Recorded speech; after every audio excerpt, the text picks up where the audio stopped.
Cockroach पार्टीचे संस्थापक अभिजित दिपके छत्रपती संभाजीनगर येथे निवासस्थानी परतलेत। घरी परतताच त्यांनी भाजपवर आरोप केलेत। भाजपमध्ये या नाहीतर ठोकून काढण्याची भाषा भाजपनं केल्याचा आरोप दिपकेनं केलाय। आता या आरोपाला महसूल मंत्री चंद्रशेखर बावनकुळेंनी प्रत्युत्तर दिलंय। पाहूया। यांचे ऑफर आले मला, किती ऑफर आले? मी जाणार नाही भाजपमध्ये। मला जर भाजपमध्ये जायचं असतं मी आधीच गेलो असतो। म्हणजे तुम्हाला ऑफर आली? धमकी आली, चालू होतं, धमक्या आल्या होत्या की बीजेपी मध्ये सामील झाला तर बरे, नाही तर आंदोलन मागे घ्या बरे, नाही तर तुम्हाला ठोकू आम्ही, गोळ्या घालू। ही बीजेपीची प्रेमाचीच भाषा आहे, ही संघाची आणि बीजेपीची प्रेमाचीच भाषा आहे की तू ये नाही तर तुझं काहीतरी करून टाकू आम्ही। हे त्यांचं प्रेम हेच आहे। आई बाबांनाही चालू होतं, पण बीजेपी मध्ये या नाही का आईबाप? हो, आई बापाचं पाहून घेऊ आम्ही, तुझ्या घरी जाऊन पाहून घेऊ।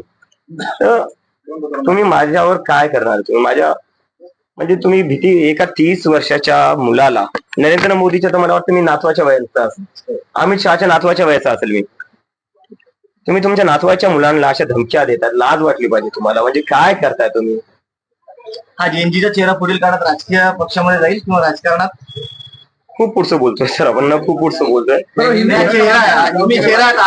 चेहरा मी परत तेच म्हणतोय, एका माणसाला मोठं करू नका। आपल्या देशाची जी काही वाट लागलेली ना ती यामुळेच लागलेली। 2014 मध्ये जो एक माणूस आला, आपण त्याला संविधानापेक्षा मोठे केलं, आपण त्याला देशापेक्षा मोठे केलं, आपण त्याला म्हणजे एकंदरीत देवापेक्षाही मोठं करून टाकलं।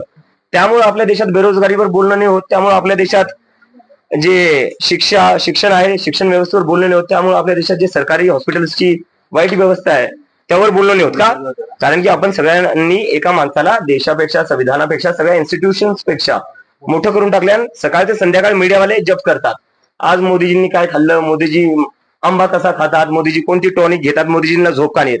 अरे तुम्हाला काय करायचंय? मी आपल्याला आवर्जून सांगेल, महाराष्ट्रामध्ये 1,51,00,000 भारतीय जनता पार्टीची सदस्य संख्या आहे, प्रायमरी मेंबरशिप आहे, 1 लक्ष सक्रिय सदस्यता आहे। देशामध्ये 13 कोटी सदस्य संख्या आहे। यापैकी कुणीतरी एका व्यक्तीने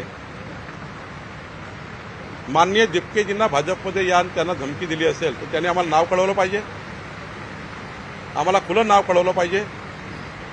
आम्ही आमच्या कार्यकर्त्यावर कारवाई करू, पण जर नाव कळवलं नाही तर मात्र भारतीय जनता पार्टीची कुणी बदनामी करू नये।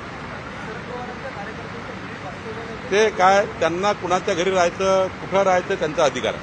दुसरी गोष्ट, ठाण्यामध्ये रविवारी एक कार्यक्रम झाला, एकत्र 3 कार्यक्रम झाले, आणि या 3 कार्यक्रमांमध्ये स्थानिक भाजपचे आमदार संजय केळकर, निलेश गावकरे, उपमहापौर आले, त्या कोणालाही निमंत्रण नव्हतं आणि त्याच्यामुळे अपघात देखील दाखल झालेला आहे। त्याचबरोबर महापालिकेकडे हे कार्यक्रम पुन्हा घेण्याची विनंती उपमहापौरांनी केली। काय वाटतं, ज्यावेळी शिवसेना भाजप महायुती आहे त्यावेळी निवडणुकीच्या वेळी एकत्र आणि अशा वेळी शिव्या टाकायला प्रयत्न केला जातो?